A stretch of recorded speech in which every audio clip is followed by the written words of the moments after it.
Rajmohan Unnithan MP നമുക്കിപ്പോൾ ഉണ്ട്. ശ്രീ രാജ്മോഹൻ ഉണ്ണിത്താൻ 8.5 കോടി രൂപ ചിലവായിട്ടുണ്ട്. അത് വളരെ പ്രധാനപ്പെട്ട വാർത്തയാണ്. മാത്രമല്ല സർക്കാരിന്റെ ഫണ്ടിൽ നിന്ന് ദേവസ്വത്തിന്റെ ഫണ്ടിൽ നിന്ന് ഒരു പൈസയും ചിലവഴിക്കില്ല, ഇതെല്ലാം സ്പോൺസർഷിപ്പാണ് എന്ന് പറഞ്ഞിടത്ത് 3 കോടി രൂപ ദേവസ്വം കമ്മീഷൻ സർപ്ലസ് ഫണ്ടിൽ നിന്ന് അനുവദിച്ചതിന്റെ വിവരങ്ങൾ, ആ രേഖ ഉൾപ്പെടെയാണ് മാതൃഭൂമി ന്യൂസ് ഈ വാർത്ത റിപ്പോർട്ട് ചെയ്യുന്നത്. ശബരിമലയുമായി ബന്ധപ്പെട്ട് സ്വർണം കാണാതായതിന്റെ വലിയ ഗൗരവമായ ഒരു വിഷയം നിൽക്കുന്നതിനിടയിലാണ് ഒരു വലിയ വേദിയിലും 2 ചെറിയ വേദിയിലും നടത്തിയ പരിപാടിക്ക് 8.5 കോടി രൂപ ചെലവായി എന്ന കണക്ക് വരുന്നത്. അതിൽ 3 കോടി കോടതിയെ പറഞ്ഞ് ബോധ്യപ്പെടുത്തിയത് സർക്കാർ ഫണ്ട് ഉപയോഗിക്കില്ല എന്ന്, പക്ഷേ ആ 3 കോടി ഉപയോഗിക്കുകയും ചെയ്തു. അങ്ങനെ പ്രതികരണം എന്താണ്? ഈ ആഗോള അയ്യപ്പ സംഗമം തന്നെ ഒരു തട്ടിപ്പായിരുന്നല്ലോ.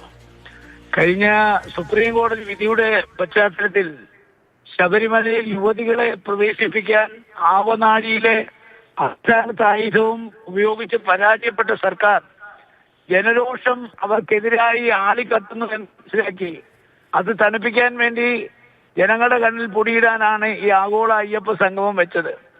അപ്പോ കേരളത്തിന്റെ ഖജനാവ് വളരെ ശൂന്യമാണ്.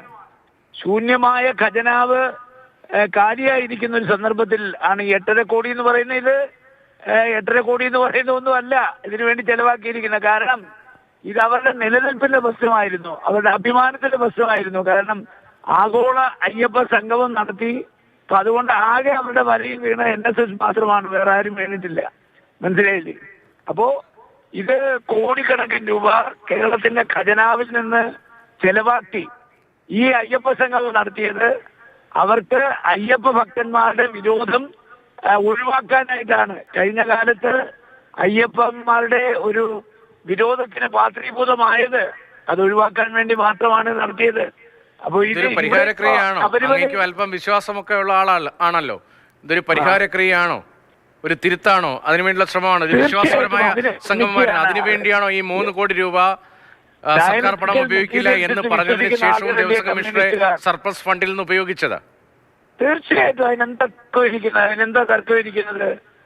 നിരീശ്വരവാദികളായ കമ്മ്യൂണിസ്റ്റുകാർ ഇപ്പൊ ദേവസ്വം ഗുരുവായൂരായാലും ശബരിമലയായാലും എല്ലാ ദേവസ്വത്തിലും നിങ്ങൾ പോയി നോക്ക്. അവിടെ നിന്നും ഈ പുതിയതായി നിയമിച്ചിരിക്കുന്ന ആർക്കും ഈശ്വര ചിന്തയോ ഭക്തിയോ ഇല്ല. അവരൊക്കെ ദേവസ്വത്തിന് പണം തട്ടാനായി നിയോഗിക്കപ്പെട്ടവരായിട്ടാണ് ഞാൻ കാണുന്നത്.